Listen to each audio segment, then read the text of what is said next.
Capítol 16. La Guerra de Successió 1701-1713. Segon acte. La desaparició del Regne de València. La repressió borbònica a la Pobla de Rugat.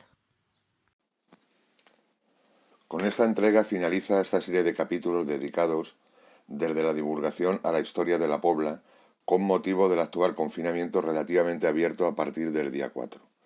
Con todo, el próximo miércoles 6 se podrá ver una entrega extraordinaria. Me gustaría precisar que las fuentes históricas de las que he ido extrayendo estos capítulos se encuentran en la guía bibliográfica presentada en diciembre del año 2019 y que se puede consultar en las páginas de la Biblioteca Municipal. Como cronista oficial consideraba que era mi deber cívico colaborar en la medida de mis posibilidades, como han hecho otros vecinos y vecinas de la Pobla a través de sus iniciativas y vídeos, hacer algo más ligero estos meses. Además, obviamente, de todos aquellos que han trabajado por nosotros.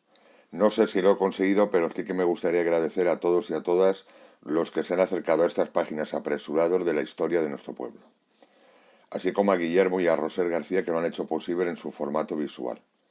Para las personas interesadas en seguir este camino de la historia de la Pobla, de Valencia, de España o del resto del mundo, la Escuela de Adults dispone cada curso académico de un taller de historia. Terminada la Guerra de Sucesión en España, Felipe V inició su reinado. Su origen francés determinó que la vida cortesana tuviera como ejemplo el gran fasto rococó de la corte francesa de Versalles. Por ello construyó el Palacio Real de la Granja de San Ildefonso, el Palacio Real de Madrid y amplió el Palacio de Aranjuez. También durante su reinado se fundaron la Real Academia Española y la Real Academia de la Historia. En la imagen, el Palacio Real de la Granja de San Ildefonso. El reinado de Felipe V también se caracterizó por una intensa política de realme naval. En política exterior se retomó la influencia directa en Italia y se fraguó una consistente alianza con Francia. Sin embargo, las constantes depresiones que sufría el monarca le obligaron a abdicar a principios de 1724. A mitad de enero de 1724 comenzaba a reinar el hijo de Felipe V, con el nombre de Luis I, casado con Luisa Isabel de Orleans, famosa en la corte por su comportamiento, seguramente debido a un trastorno límite de la personalidad y bulimia. Se cuenta que andaba por los palacios desnuda, subía a los árboles, iba por la corte eructando o ventoseando y enseñaba sus partes íntimas por los pasillos. Personalmente, Luis I es un rey a que guarda una cierta simpatía, ya que durante estos meses de reinado su vida fue, según escribió en la época, en cuanto ha almorzado se va a jugar a la pelota, y el resto del día, bajo un gran calor, se va de caza y camina como un montero. Por la noche, sin trabajar eficazmente, creemos que se excede, siendo un habitual de la noche madrileña. Murió el 31 de agosto del mismo año con apenas 17 años de viruela, una de las pandemias más mortíferas de la historia de la humanidad. Es el rey más efímero de la historia española. La segunda etapa de reinado de Felipe V, cada vez más afectados por las depresiones y por problemas mentales, se caracteriza por el protagonismo de otra mujer olvidada de la historia, la reina consorte Isabel Farnesio, la segunda mujer del rey, hija del príncipe heredero de Palma y descendiente de los Medici de la Florencia del Renacimiento. Dirigió personalmente la política real. Se cuenta que intentaba ayudar en las depresiones del rey con el arte musical del castrato Farinelli. Este extracto de un lienzo que representa a Isabel y a Felipe V es más que curioso. Podemos observar la mirada extraviada del rey y la reina consorte apoyada sobre la corona real. El reinado de Felipe V, además de comportar el inicio de una nueva dinastía, trajo consigo cambios cruciales que todavía constituyen en la actualidad no solo objeto de debates históricos, sino principalmente sociales y políticos. Nos centraremos solamente en las consecuencias de la política felipista en el Regne de Valencia, aunque también terminó con los fueros y leyes propias del resto de la corona de Aragón, Cataluña o Mallorca.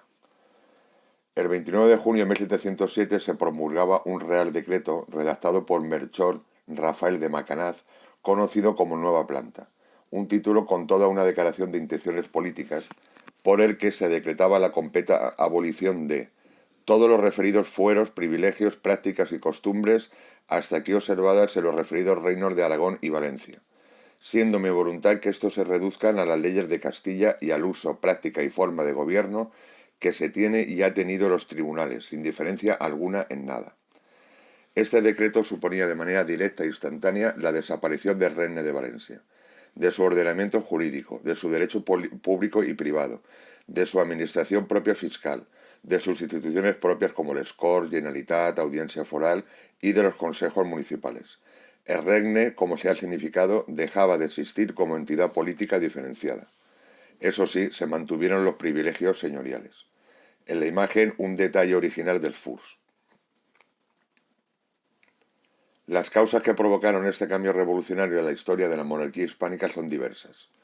Para algunos o algunas historiadores o historiadoras se debió a una causa coyuntural, expresada en el propio decreto. Un castigo a los reinos que se sumaron a la causa austracista que combatió a Felipe V. Así lo expresa el propio texto.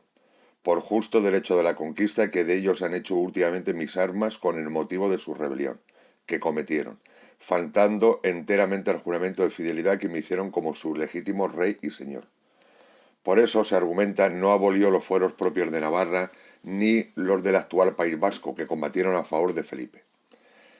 En la imagen Felipe V a caballo, imagen de un rey vencedor de una guerra. Al fondo, una batalla. Sobre el rey, una victoria alada le señala cuál es el camino del triunfo o victoria definitiva. Para otros, este factor coyuntural de la guerra se añade junto a otro de mayores dimensiones, el proyecto político de Felipe V y sus consejeros. Se trataba de un proyecto muy similar al francés, una monarquía absoluta centralista en la que el rey no necesitaba ningún tipo de pacto con ninguna institución que pudiera limitar su poder político o fiscal como eran los fueros y las cortes propias.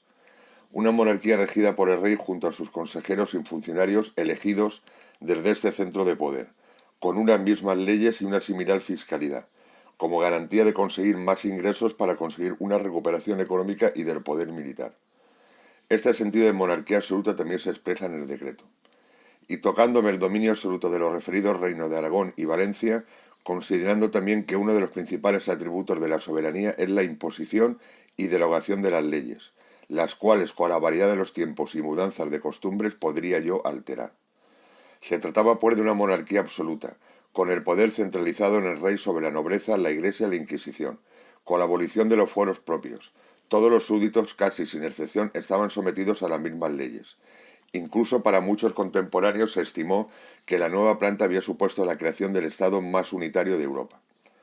Este lienzo que aparece en la imagen, la familia de Felipe V, ilustra que la nueva dinastía real pretendía difundir un mensaje público muy distinto a los Austrias.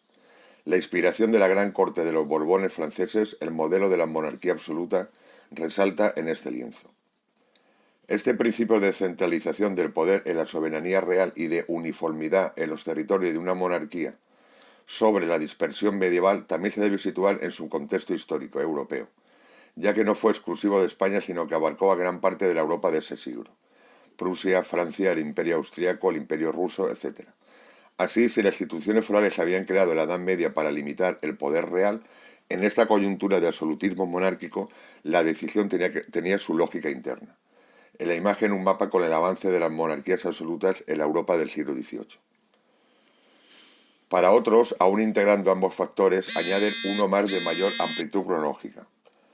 El decreto de nueva planta responde a una idea de la monarquía que ya venía fraguándose desde casi medio siglo antes, cuando el conde duque de Olivares con Felipe V en 1640 y su unión de armas, y que enlazaba posteriormente con el absolutismo francés.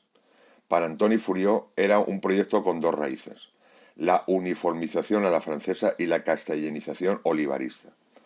La política del conde duque de Olivares, unida a otros factores, había ocasionado revueltas independentistas más o menos estructuradas en Aragón y zonas de Andalucía, además de la famosa rebelión del Segadors en Cataluña, una revuelta social y los acontecimientos posteriores. Sin embargo, para otros autores, la nueva dinastía borbónica y su política definida como reformismo simplemente dio la puntilla a unas instituciones forales que ya estaban en plena decadencia y que eran más un marco de privilegios que de libertades. En la imagen, una recreación del Corpus de Sangre, con los Segadors asesinando al virrey, principio de la revuelta catalana, y en el contexto de la política del conde duque de Olivares en 1640. Desaparecidos los reinos, también los castellanos, el territorio se dividió en audiencias. La Real Audiencia Valenciana tenía como ámbito el ya desaparecido Regne de Valencia. Estaba presidida, dado carácter militar de la administración borbónica, por un capital general que asumía la autoridad civil y militar. El territorio valenciano se dividió en un principio en 12 gobernaciones, entre ellas Sátiva. También aquí se constata un fuerte sentimiento de venganza y de premio hacia las ciudades borbónicas, puesto que se concedió la capitalidad de una gobernación a una villa menor como Sisona. En la capital de cada una de ellas estaban los corregimientos, también comandados por un militar, y por tanto también de designación real. En la imagen un mapa, aunque evolutivo, de las gobernaciones borbónicas después de la supresión del Regne de Valencia. En cuanto a la administración municipal, desaparecía la foral para ser sustituida en un principio por otra también elegida por la Real Audiencia, compuesta por un alcalde ordinario, regidores y síndicos en el caso de los pueblos. Esas designaciones supusieron un sensible aumento del poder de la nobleza y de los caballeros. Por último, el control sobre la hacienda pública. Las antiguas haciendas forales pasaron a formar parte de la hacienda real, y el sistema impositivo se unificaba en la monarquía con un nuevo impuesto denominado equivalente para el Reino de Valencia o catastro para Cataluña. Gravaba la renta y no el consumo, aunque los estamentos privilegiados como la nobleza y el clero y los caballeros y ciudadanos de los gobiernos municipales estaban exentos. Funcionaba de una manera muy parecida al cupo vasco. Cada intendencia provincial fijaba una cuota fija y ésta se dividía entre las gobernaciones. Como podemos observar en la imagen, una administración totalmente centralizada desde las secretarías reales. La verdad es que ni los propios borbónicos valencianos estuvieron de acuerdo con la supresión del Regne de Valencia. El clima represivo conllevó que la oposición a esta medida fuese difícil de articular. El memorial que los churachs municipales, junto a destacados intelectuales y juristas, tanto civiles y eclesiásticos, elevaron al rey y pidieron que se retornara otra vez el Regne de Valencia. El resultado fue simplemente su detención. La represión durante y después de la guerra contra los austracistas se tradujo, además de detenciones, prisión, muerte y exilio, en confiscaciones, que, aunque menos elevadas que en Castilla, que también tuvo partidarios austracistas, alcanzaron un mayor número de personas. Además, Felipe V dejó muy clara su intención de castigar a sus opositores, incluso simbólicamente. Por ejemplo, Sátiva pasó a llamarse Nueva Colonia de San Felipe, hasta que las Cortes de Cádiz, las que proclamaron la primera constitución de la historia española, acordaron el cambio a Játiva. En la imagen, Melchor Rafael de Macanaz, redactor del decreto de nueva planta. En la mano, un mapa de la nueva colonia de San Felipe que había proyectado edificar sobre Sátiva. La perpetuación de un sentimiento austracista en tierra valenciana es ser palpable en informes oficiales. Por ello, Valencia estuvo ocupada militarmente, también por razones fiscales, ya que esta administración militar permitía un elevado índice de éxito en la recaudación fiscal. Ya en junio del año 1715, el capitán general de Valencia escribía que desde que llegué a este país no se ha cobrado un real, que no haya sido por la fuerza ocupando las ejecuciones la mayor parte de las tropas. Y el intendente informaba que los pueblos, aun teniendo sobre sí las partidas militares, no encuentran modo de satisfacer y abandonan sus casas, y aunque estos señores que mandan las armas han estado y están pronto en dar los auxilios para las cobranzas, siendo cierto que sin las partidas militares no se logra ninguna. Esta ocupación militar duradera en el tiempo ha dejado nombres de ciudades y barrios, además de edificios, como por ejemplo la Ciudadela. De nuevo tenemos el simbolismo de la ocupación borbónica. Felipe V ordenó grabar este texto en la Ciudadela de Valencia. Felipe V, rey de España, vencido juntos en Almansa a los enemigos, presa Valencia, ahorros por su clemencia a los ciudadanos, en la presente obra atendió a la seguridad de la ciudad y del reino el año 1707. El texto fue arrancado por los liberales al inicio de la Guerra de Independencia o del francés. En la imagen, la desaparecida Ciudadela de Valencia y su actual emplazamiento. La nueva planta también supuso un gran impacto lingüístico. Aunque la Inquisición, con sus procesos redactados exclusivamente en castellano, y las cortes virreinales desde la Germanía ya habían avanzado en la castellanización del Regne de Valencia, aunque también algunas de sus zonas siempre habían sido castellanohablantes desde la conquista cristiana, como Segorbe, los decretos de nueva planta sustituían la utilización del valenciano en la documentación administrativa, judicial y eclesiástica por el castellano. Es más, en este proceso de centralización, los altos funcionarios de la administración serían siempre castellanos. Solamente se permitió el uso público del valenciano en el Tribunal de las Aigües. Es más, una Real Cédula de 1768 prohibió su uso en las escuelas. El proceso lingüístico posterior conllevó la castellanización de la aristocracia y de la Iglesia católica, conservando el valenciano el resto de la sociedad, pero solamente con escasas excepciones en su faceta oral, muy alejado de ser el idioma de la cultura. Por ejemplo, la Pobla pasó de Poblafranca de Rugat o Pobla de Rugat a Pueblafranca de Rugat. En la imagen, un diccionario castellano-valenciano del notario Carles Ros Ebrera, que alentó el estudio del valenciano y su conservación en este siglo, y una recopilación de refranes como manifestación de cultura popular. La represión borbónica en la Pobla es relativamente desconocida, ya que durante el verano de 1936, en plena guerra civil, el archivo municipal y buena parte del parroquial fueron destruidos. También faltarían más estudios en los archivos del periodo. Así las cosas, tenemos algunas certezas. La familia Capsir sufrió el exilio. Damián Capsir Ortolà, combatiente de los ejércitos austracistas, se exilió en Gibraltar, conquistado por Inglaterra. Allí tendría 2 hijos más con una mujer andaluza. Volvió a la Pobla en el año 1727, como se conserva en el magnífico archivo particular de esta familia, una de las joyas patrimoniales del pueblo.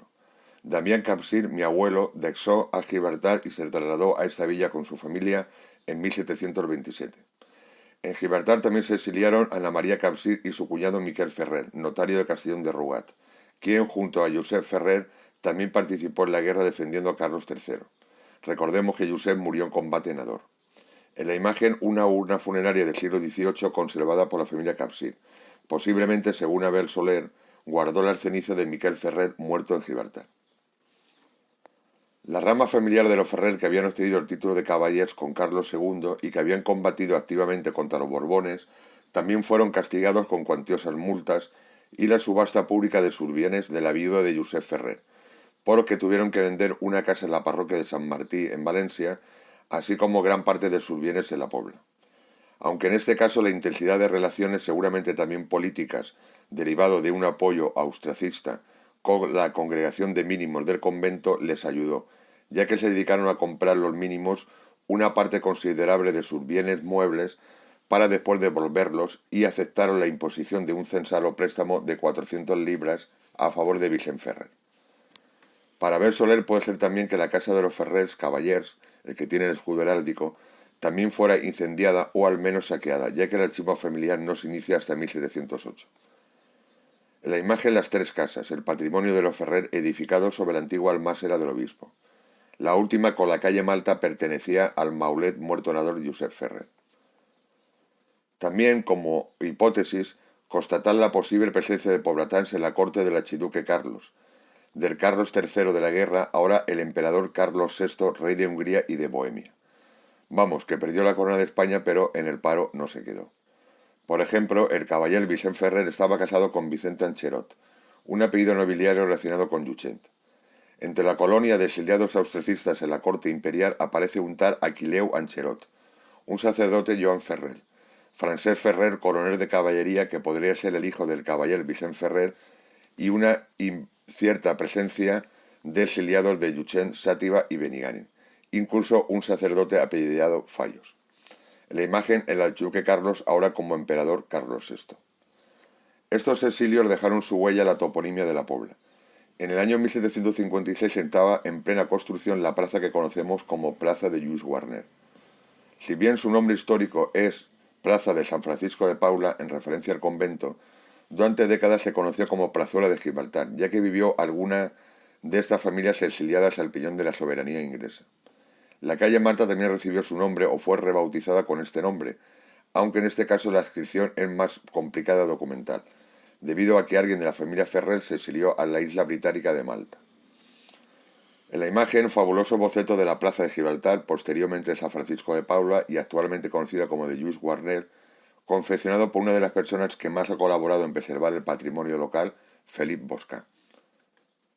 Con todo, la Pobla no renunció, a pesar de todo, a mantener el antiguo ya pleito por Cartaina, a la que se añadía, además del cultivo de tierras libres para pasto, la posibilidad de acceso indicativo del paisaje que se podía observar, de acceso libre a la leña para hacer cal.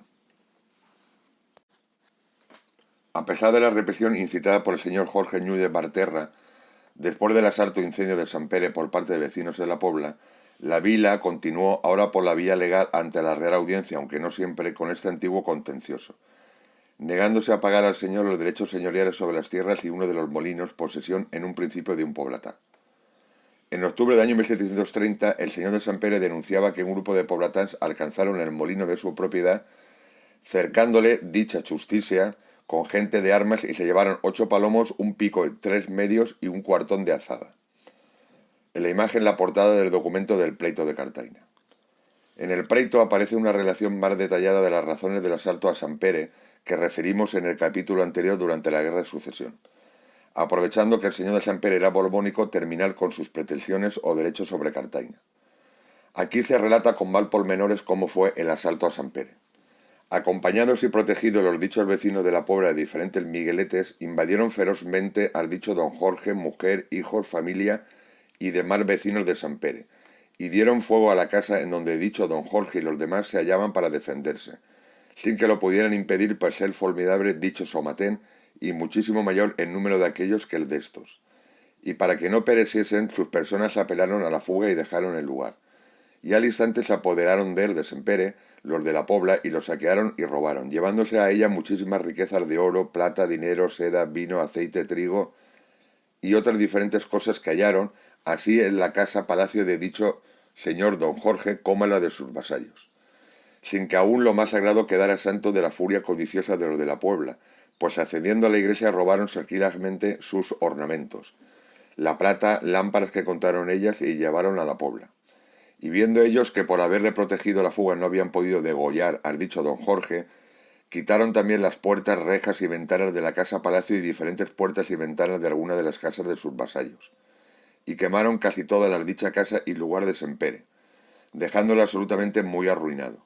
Y en aquel mismo tiempo que los de la Pobla ejecutaron dicho saqueo en la referida casa palacio de don Jorge, acudieron estudiosos al paraje donde éste tenía custodiados los instrumentos, escrituras y papeles pertenecientes a los lugares y términos de Sant Pere y Cartaina, y haciendo una hoguera enfrente de la misma casa las quemaron públicamente. Por tanto, llegó la hora del juicio peroral, ya que la documentación, como hemos visto, había sido quemada. El desarrollo del mismo recuerda a las películas norteamericanas de tribunales y juicios. Se acusó al notario Vicent Navarro, que había ido a Benissuera a buscar testigos a favor de los derechos de la Pobla, y que los que no quisieran ir a juicio les respondió les haría ir por la fuerza. También que había ido a Guadasséquies y les dijo que les haría ir por la fuerza a la ciudad de San Felipe a deponer. Otros vecinos de Berchia declararon que por ser pobres de solemnidad, aquel, muy decrépito en referencia a Francesc Bataller, y tan fácil en cuanto le proponen que casi por nada le hacen decir lo que quieran. Otros 5 testigos eran vecinos de la Pobla, de los que habían participado en el asalto. Por el contrario, se acusaba también a los testimonios a favor del señor de Sant Pere por ser familiares y dependientes de Jorge Núñez. En octubre de 1753, la Real Audiencia se pronunció a favor de los señores de Sant Pere, reconociendo su jurisdicción sobre Cartaina. El Ayuntamiento de la Pobla recurrió el juicio, y el juicio se alargó nuevamente hasta 1765, de nuevo fallando contra la Pobla. Sin embargo, desde la Pobla se continuó sin hacer caso. En definitiva, el largo pleito pone de manifiesto la expansión en la Pobla de un sector de agricultores propietarios que cada vez estaban más en oposición al pago de los derechos señoriales y de sus monopolios, y que estos derechos señoriales y monopolios interferían en su gestión de los productos de la tierra, que buscaban una mayor libertad comercial.